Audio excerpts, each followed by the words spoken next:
Welcome back to Hit Subscribe, where we chat with key leaders in the e-commerce space to discuss the present and future state of commerce optimization. I'm your host, Chase Alderton, Senior Partner and Field Marketing Manager at Recharge. If the ultimate goal of a business is to make money, then why do so many business owners focus on the metrics that mostly contribute to the ultimate goal? So many conversations I hear daily are about lifetime value is the only metric that matters, or if your average order value is strong, then so is your business. While those statements might not be wrong, they just might not be telling you the whole story. Conversion rate is another one of those metrics. Yes, business owners want to ensure their website, their advertisements, their emails convert to dollars, but are too many merchants optimizing for the conversion, not the revenue? Once you understand how learning happens through psychology and human performance, then you can control the inputs. Once you've identified the inputs, you can test and experiment the frequency and intensity of those inputs. And once you've optimized all those pieces, now you're looking at a functional conversion rate optimization program with the focus on revenue generation, not vanity metrics. On this episode, we talk with Yaseen and Yusuf Shurbaji, co-founders and managing partners at Prismfly. Yaseen and Yusuf, welcome. Thanks, Chase. Tell us a little bit about yourselves and tell us about Prismfly. Yaseen, why don't you hop in first? Yeah, thanks. So Prismfly is an e-commerce growth consultancy that specializes in maximizing profitability through website experimentation. We pair that strategy with best-in-class execution across UX UI design and development to create leading digital experiences. So I'm a co-founder and managing partner, and I mostly oversee business development. So it's my job to figure out who is right for our services, but probably more importantly, who is not right for our services so that we can deliver really good results. Definitely. And I'm the other co-founder here, Yusuf, and I am sort of in charge of overseeing the amazing team that we have and making sure that the strategy, development, and design that we're doing is top-notch and is improving performance for clients. And then also kind of keeping an eye on the market and making sure that we're looking out for different changes like AI and ChatGPT and making sure that we're finding ways to incorporate things like that in overall growth strategy for our clients and merchants. Awesome. Appreciate the intros. So before we kick off, I wanted to shoot a quick congratulations. You two are the first repeat episodes for Hit Subscribe. So we're pumped to have you back. Nice. We're going for the repeat. Yeah. Going for the repeat. Okay. We'll see what we can do next year. We'll see if we can do a 3 in a row. We'll make you a belt or something. Cool. Yeah. Today's episode is going to be focused on really experimentation, conversion rate optimization. You and I were joking the other day that there are, acronyms and words for, everything changes all the time about how you describe this stuff. So however you want to define it, we'll get there eventually. But we're talking conversions. We're talking about what works, what doesn't, how to optimize things like that. So I know we want to start with kind of the basis of psychology. It's a topic that I love. My degree's in psychology. I don't explicitly use it, but I love talking about it. So set the stage for us. What does learning look like? How do you define learning? Just talk about kind of how you take a psychological approach to your builds. It's a really good question, Chase. So to improve performance, you first have to realize that none of us really know anything. It was Socrates that said, I know that I'm intelligent because I know that I know nothing. Basically, what he was describing is a test and learn mindset. The idea that try your best to come up with a good hypothesis, put something out in the world, and then just see what happens. No different than if I accidentally, put my hand on the oven and it burnt my hand, I'm probably not going to do that again, right? And so all Prismfly does is really focuses on an iterative methodology to improve websites, to actually increase that conversion rate and AOV. And you can find that iterative methodology across all kinds of services. So it exists across paid media. It also exists across lifecycle marketing. If you think about a Facebook ads platform and Klaviyo, all they really are is advanced segmentation tools. And so people are so bought into that concept across driving traffic and lifecycle marketing, but people haven't gone the distance yet, at least we believe fully, in iterating the website itself.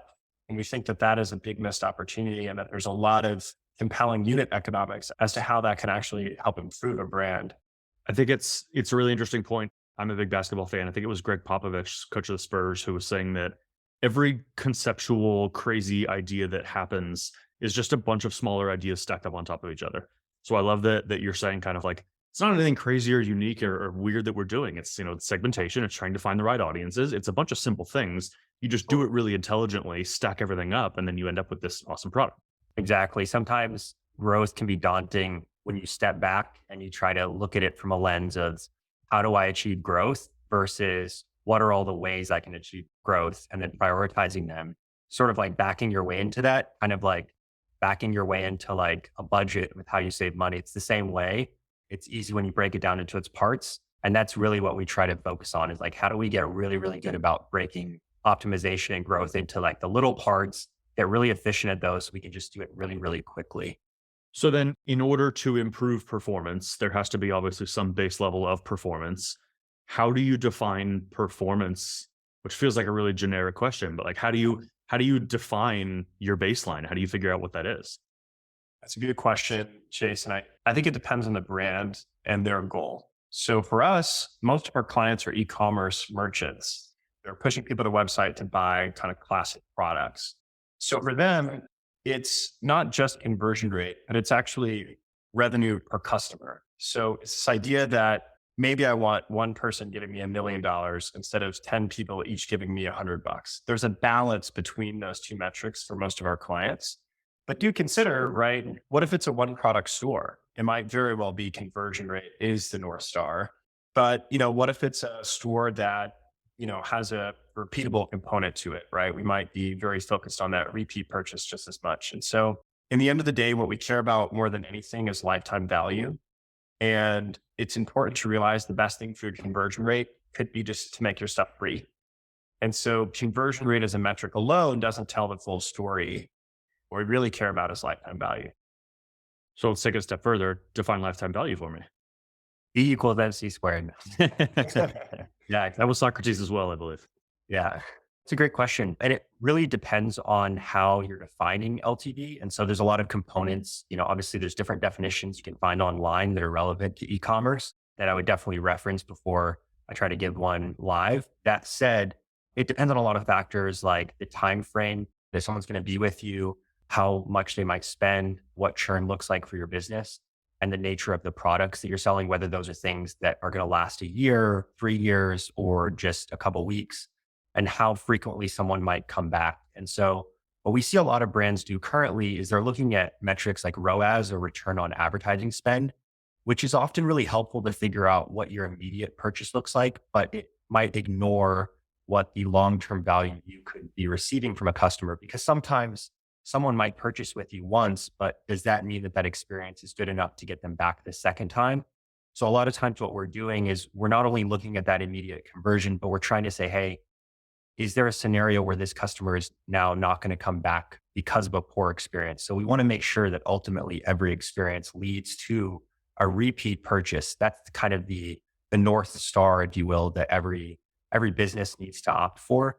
And there's a lot of businesses that have found that sometimes when they sacrifice a percentage of revenue up front, they will often make that up tenfold in lifetime value. And so prime example is subscription. You might not get as many customers to subscribe to your product as would purchase it one time, but the lifetime value you're going to achieve from customers subscribing to the convenience of having it redelivered, that's typically going to have a drastic increase on your LTV.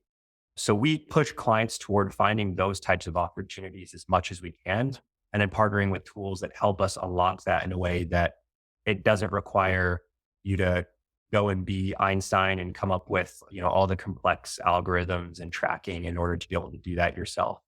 I think that this all boils down to a very simple point, which is the quality of your product and service and how easy it is to buy it. And if all of that is in check, you start to have a lot of confidence as a business owner. And we've seen a lot of brands, for example, that sell supplements that might totally give away samples of their product or the product itself for free, because that is a cheaper way to get somebody bought into the life cycle of doing business with them.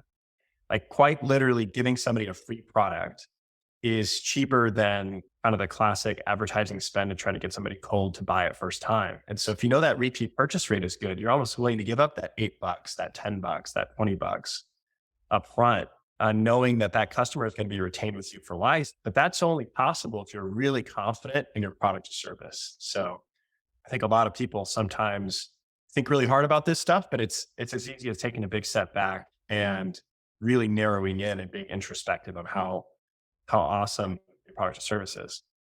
Yeah, there's some really cool tests that you can even run with that, where it's like, let's say for half of your purchasers, you just throw in a free sample, and then you see if that cohort is more likely to come back and purchase that product on a second order. So sometimes, you might have to wait in order to get that data back, and you might even need some help to pull that data. But little simple things like that are an easy way to say like, hey, does that sample, is that worth it, right? Is that cheaper than my CAC would be to acquire a new customer to purchase this new product line I just launched?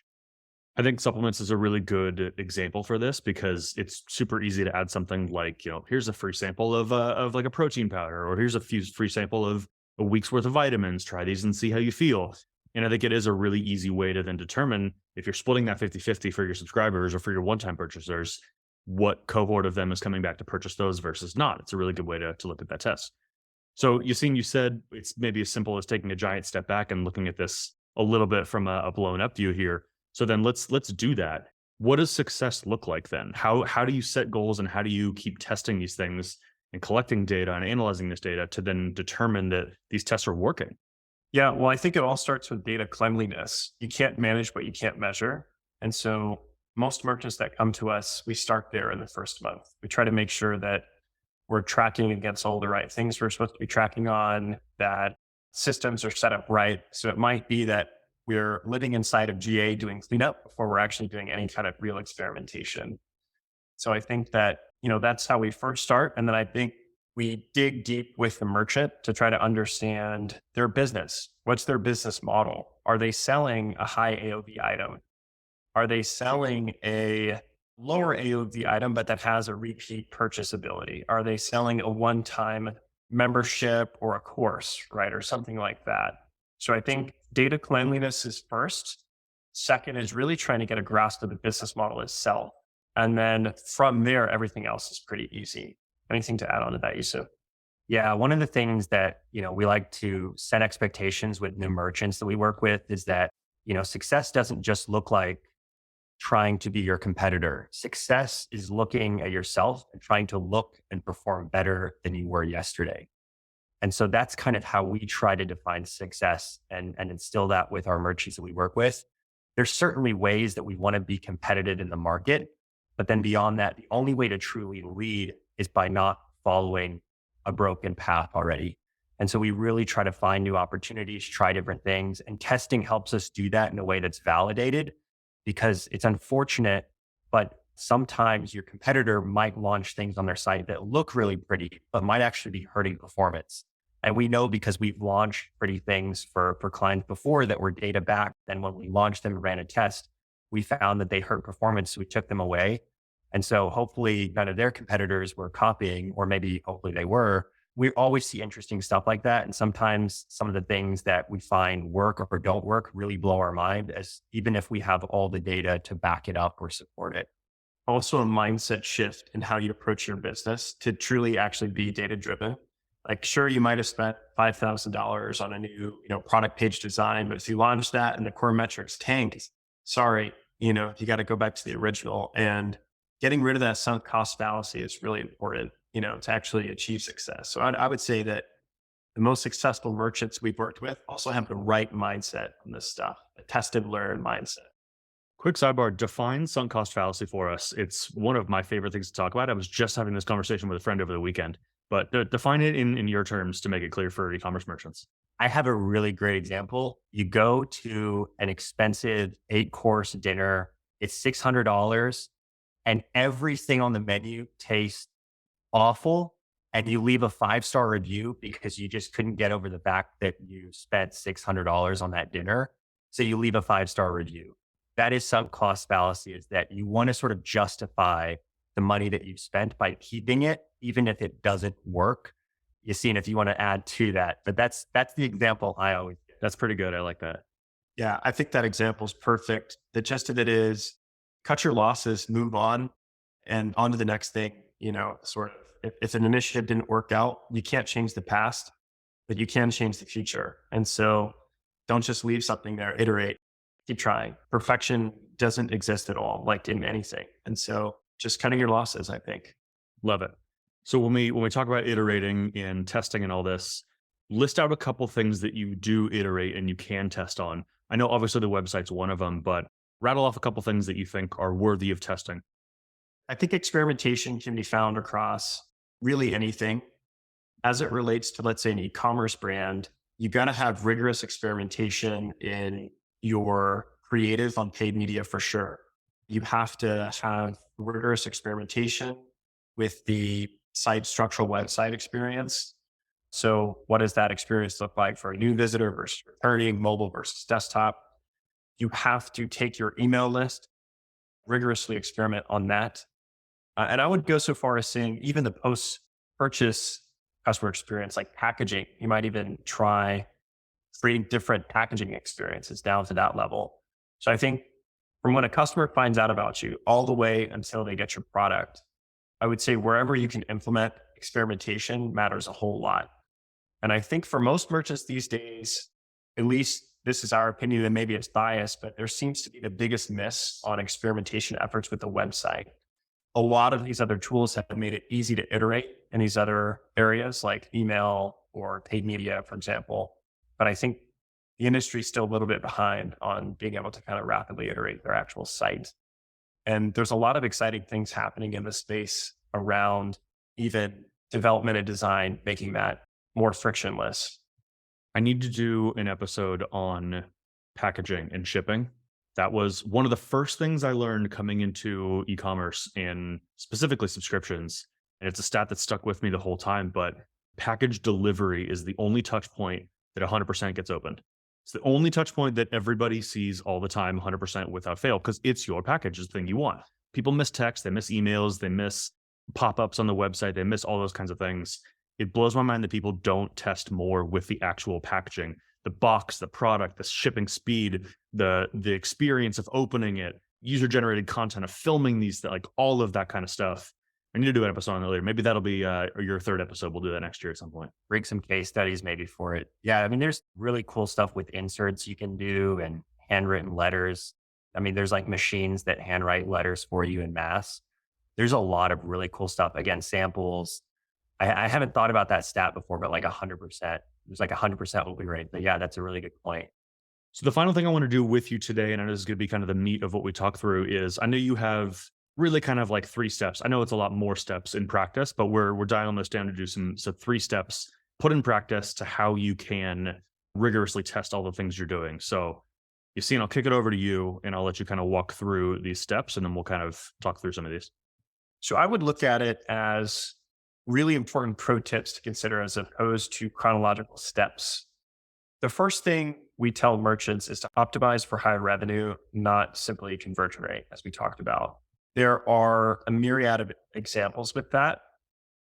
And probably one of the best is subscription versus first time or one-time purchase. And I'll let Yusuf kind of speak about that, as well as maybe also free shipping testing. Those are 2 really good examples that summarize that point well of optimizing for higher revenue, not just conversion. Yeah, totally. So on the first one, so let's say you have a consumable product, you have any form of consumable product, it is worth your while to offer subscription for it.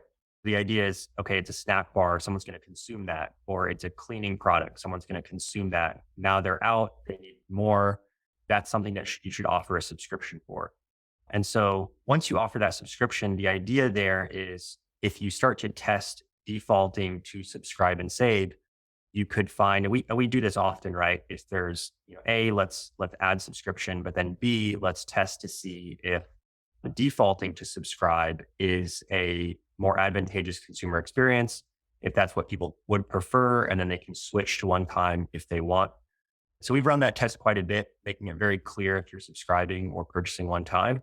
And we almost always find 2 things. Every now and then these change up, but we almost always find that your conversion rate will go down because it's a larger opt-in to subscribe.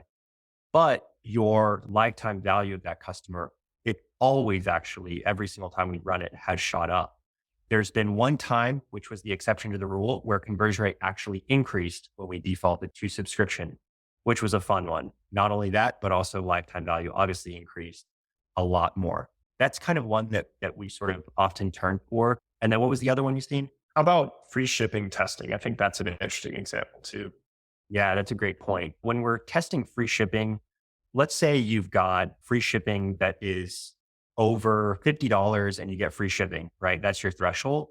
One of the things that you should consider when you're offering that free shipping threshold is that if you're giving people that, there's this sort of trade-off between conversions and your average order value of your basket size. And so what happens is, let's say you don't have much messaging, or maybe it's messaging in a couple places and you want to add a bar into your cart. So that bar is going to call it out. It's going to tell people when they hit free shipping, or if they're $10 away from free shipping. It can be really helpful once it tells people, hey, you've got free shipping, go and check out. So that's going to increase conversion rate for people that have a cart size of $50 and up. But the downside is that people for cart sizes of $50 and below, it could actually decrease their conversion rate, because now they're going to see, well, I've only spent $40. I'm just going to leave and come back and maybe I'll figure this out later. And so you often might see conversion rate drop if you introduce a message like that. So you need to account for both the combination of conversion rate as well as AOV. And sometimes what we do is we'll look at how those different cohorts perform, right? What is the performance for AOV and conversion rate for folks under $50 and then for folks over $50? That way we can see how each cohort's behaving and decide if we should adjust the messaging for them. Maybe rather than saying, hey, you just need to get to free shipping, you need to get to $50, maybe we'll tell them, hey, you've qualified and you've got a free sample or something. So at least there's some benefit in that cohort. And now you could bring your conversion rate back to a normal range, if you will. So ultimately, we don't care necessarily about conversion rate or AOV. It depends on the situation, but ultimately we're paying attention to overall revenue. And so like Yaseen said earlier, the best way to have amazing conversion rate is make your products free. Conversion rate's going to shoot up, but now you're not making any money. Adversely, if you increase your pricing, you're going to make more money. The problem is not necessarily, because what if fewer people purchase? What if only half as many people purchase, but you've increased your prices by only 10%? So the question is, what is your overall net gain? And the free shipping test is a great example of all those different levers at play. So conversion rate then, sometimes, I'm not going to say blanket statement, but conversion rate kind of could be a vanity metric at some point. Like if you have 1,000 people convert, that's fantastic. That's wonderful. But like you said, if your product's free, you're making $0. So there's definitely a balance in there of, do you optimize for the higher dollar value? Do you optimize for the higher conversion? And I'm sure that there are cases to make for each. I love that example, Chase. And something I kind of mention to merchants often is that, let's say you have your website and you do nothing to it, and a day later you adjust your advertising targeting and you target a worse audience. Maybe it's a broader audience or a new market, and you find your conversion rate drops. Well, did your website perform worse, or did your advertising perform worse? And so if you simply use conversion rate to gauge how your website's doing, you're not really telling the whole picture. And so that's kind of also why testing is the only way to determine if something's working or not. Because if you deploy something, it's really not clear whether or not that was your advertising spend changing, whether that was your email efforts, influencers. So the only way that we're able to accurately say with certainty if a change has an impact or it doesn't have an impact or is hurting performance is if you're running a split test and sort of siphoning out 50% of traffic to give one experience and then giving another to another set of 50%. Now it's just variables. So now you're saying, there are probably 6 or 8 or 10 or even more variables for every purchase, for every person at any point in time when they're on the website. If conversion rate goes down, you can't simply look at like, oh, well, this button's now blue instead of red. That's the reason why. There's a lot more context other than that. 100%. And we're actually doing some really cool stuff now to try to help merchants identify and correlate back to multiple changes and be able to identify what's actually helping performance. A lot of that's kind of behind the scenes, but hopefully here soon, both with machine learning and AI and the advances there's a lot that we're able to do and unlock with being able to analyze data and sort of bring that forth to the masses in a really easy to understand way. So the second main thing we think about is how to tailor the experience to better performance. As a general rule, the more unique that experience is for each buyer, you're going to see a lift. So Yusuf, why don't you talk about maybe personalization within the fashion industry? Yeah. So, I mean, I think the simple example there is that not any two people are going to dress the same. So, if you have, generally speaking, with fashion, you might have an item that comes in 10 colors, maybe 10 sizes. Well, now you've got 100 SKUs for that one product. And the question is, which one do you show to each customer? Because there's only, generally speaking, there's only going to be one color that they might be shopping for. If, let's say, they're coming in looking for a black dress, well, now you've limited that by 10. And then if you know the person's size based on previous orders, or at least could recommend the right size for them, now you can personalize that even further. And so you've gone from 100 possible options down to one. So the kind of nature of personalization is that you want to figure out what someone is looking for and then start to hone in to show them that. Where you want to avoid getting too into the weeds is you want to avoid over personalization or locking them into an experience. So think Netflix. If you were to watch a show about basketball and then all Netflix ever recommends to you is basketball shows, even though you love true crime. I know Yaseen loves some true crime. So that's kind of the idea is you want to make sure that you still give someone options and that you don't sort of hyper personalize right out the get go and give them sort of outs. So maybe today I'm shopping for myself. Maybe tomorrow I'm shopping for my wife. So how do I still find those other options on the site as needed? There was a really good example we had from a hair extension company where Yusuf and the team had ran tests around color being the idea that, okay, well, what if, somebody's hair color doesn't really change per se. So if you could figure out that hair color right when they hit the site, you can then change all the product pages accordingly to really limit that friction, because otherwise there's maybe 30 different color SKUs on the product page, right? But their hair color doesn't really change per se. Exactly. That's a great example. Another one is like makeup, where if you know someone's skin tone, then you can start to adjust again what shades you show someone. You could even go so far as adjusting which models you show on the site. So if you're shopping plus sizes versus, petite sizes or kids, now you're seeing models that are wearing outfits that kind of resemble your own appearance and sometimes where it could be an appearance that someone is going for. And so there's sort of pretty easy, clever ways that you can do that and help give someone an experience that they're looking for. Give us an example of a way or two to land on that decision right there. I know they're like an Yeah. onboarding quiz is probably the most popular one. I know a lot of people have heard about those kinds of things. Can you track like a filter for something? Maybe like they chose my skin tone is this. And as soon as you filter for all of those skin tones, now you're updating all the product pages to show those skin tones. Great question. Yeah. So there's a simple way and there's a complex way. I'll give the complex way briefly in a second, but the simple way is just ask, right? As soon as they get to the website, have, like you said, a quiz or a pop up with a question that just says, hey, we just want to capture some details to improve your experience, right? We want to show you the right things and be open and transparent about that. You don't want to sort of make it seem tricky or behind the scenes. So be open and transparent. Hey, we're asking this so that we can improve your experience, so that we can show you what you want to see. And so the more complex way is identifying all the areas where you already asked that. So like you said, you could have a quiz already. You could have blogs that talk specifically about brunette hair. And so being able to target that as sort of a soft signal versus maybe a purchase, you might consider a purchase of brunette extensions as a hard signal.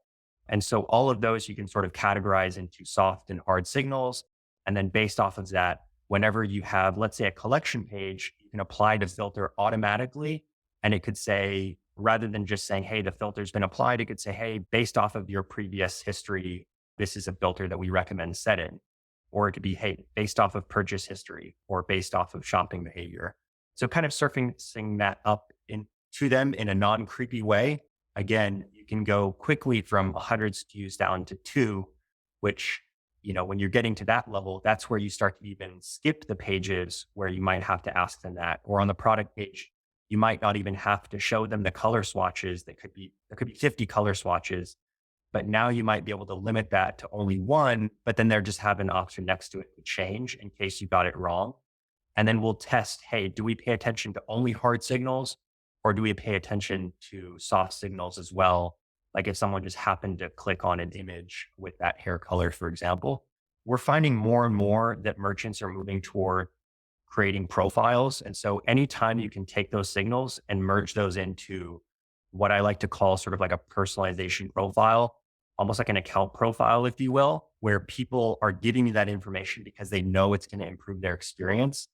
That's kind of the best place to be in versus trying to do it covertly, which can sort of borderline on you're collecting my data without my permission and I don't appreciate it. And now you're showing me something and it looks creepy, right? So you want to sort of avoid that, be open and transparent about it, and people will appreciate it and they will like the experience that they're receiving because of it.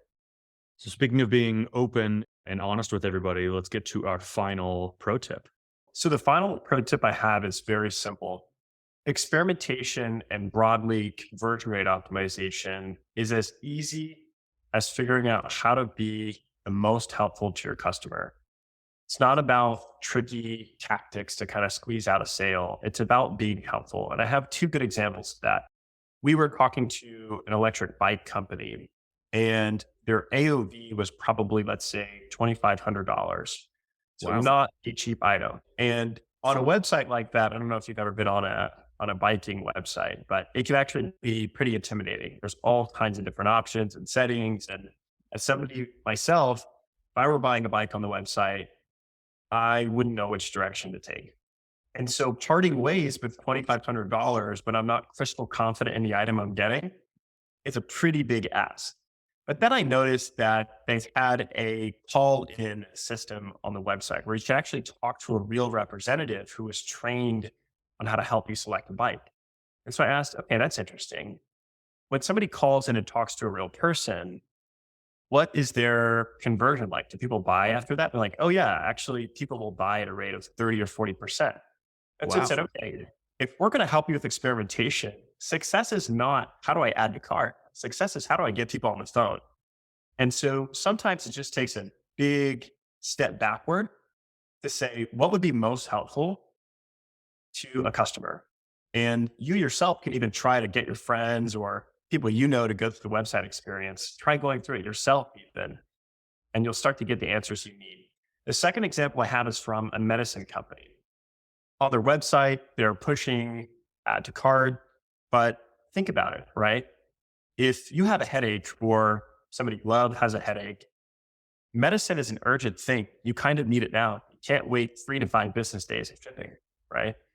So they have store locator, very small in the top right corner, where on the hero banner, they have, shop now. In reality, should those be switched? Should our experimentation efforts be more focused on driving people to, kind of in-person location experiences, like getting it from your local Target or something like that? And so those are two very good examples of zooming out, focusing on the big picture. What does a customer actually need? And it's not so obvious that it's always add to cart. It might be something a little bit deeper than that. One piece of recommendation we give a lot of merchants, and what we do internally is we try to always place an order for the product to just kind of see the experience for ourselves. And we pick out something in mind that we know we want to purchase before we ever start going through the website. So that way we're kind of experiencing it as a brand new user, how it is to find that item, how it is to go through the experience. Oftentimes in the companies that we're in, there's folks that might not be visiting the website every day or paying attention to the website every day. So find those folks, give them a budget or a card and say, I want you to purchase XYZ item. Maybe it's one of your best sellers. Maybe it's not one of your best sellers, and watch them navigate. Don't say a word, just see how their experience is. And then just tell them you can have it for free. Just give me 10 items on, things that you weren't expecting or things that were really nice. So you want to pay attention, not to just what doesn't work, but also what works or what's nice and pleasant, because sometimes those nice things and those pleasant things are what you want to try to enhance or even do more of versus the things that were unexpected or maybe were a surprise or maybe were not even commented on. Maybe if they never comment on the packaging, maybe that's an area to improve, where if they start commenting on the packaging, now all of a sudden it's like, hey, sweet, they're more likely to come back and place a second order because that increases the perceived value of the experience and the product. We had an oddly math focused episode here today. Yeah, I mean, conversion rate and all these kinds of things have a natural math element to them, but you're right. I mean, there's not always a clear do this example. Sometimes it's a don't do this example, or there's always kind of blending in between of like that piece worked, but then it brought me to a weird page. So you have to kind of clean that up. So it's all variables, it's all testing, it's all making sure that you can run enough people through the experience to figure out, does this work? Does this not work? Where can we optimize this? Where can we not? So it's a very interesting conversation. I'm sure you guys can talk forever on this, but I want to close out with a new tradition that we're starting on the podcast. The previous guest is going to write down a question for the next guest. So we're going to kind of keep this transition going. Some are e-commerce focused, some are not. This one happens to not be e-commerce focused, but trying to just keep a running thread throughout the entire conversation, throughout the whole season. So closing question is, if you could live anywhere in the world, where would you choose and why? That's a great question. Got any ideas, you said? Part of me is like going back to, good old USA, but also if I had to move somewhere, maybe I would go with Dubai or Puerto Rico. And I'll just say, if you know, you know. Yeah, I'd probably go to Southern Italy. I mean, we were just there on a trip, Yusuf and I both, and it was super pleasant. It was like living in the past in a way. Like everything was so much older, and you could tell that there wasn't this, I don't know, it was just very focused on like the nature and the beauty of the place per se than it was anything else. And being in the industry that we're in, that is a very comforting thing. Like Yusuf's joked about wanting to live in the mountains, but I actually am very much like, I think that that's not a bad idea. Yeah, that's really my true answer is like, as far as I can get from anything digital, as long as I have an internet connection. I'm almost surprised your answers weren't, let me pick somewhere to live 3 months at a time. And then after a year, I'll analyze what makes the most sense and do some A/B testing and then move there. I genuinely used to say that, but that was before I got married. Fair enough. Fair enough. Yaseen and Yusuf, thank you guys so much for your time. Really appreciate it. Thanks, Likewise. Chase. Thanks for having us. We'd like to thank Yaseen and Yusuf once again for joining us. If you're interested in Prismfly, you can head over to prismfly.com. If you liked what you heard, make sure to hit subscribe on whatever platform you're listening from and check us out at rechargepayments.com/hit subscribe for our latest episodes.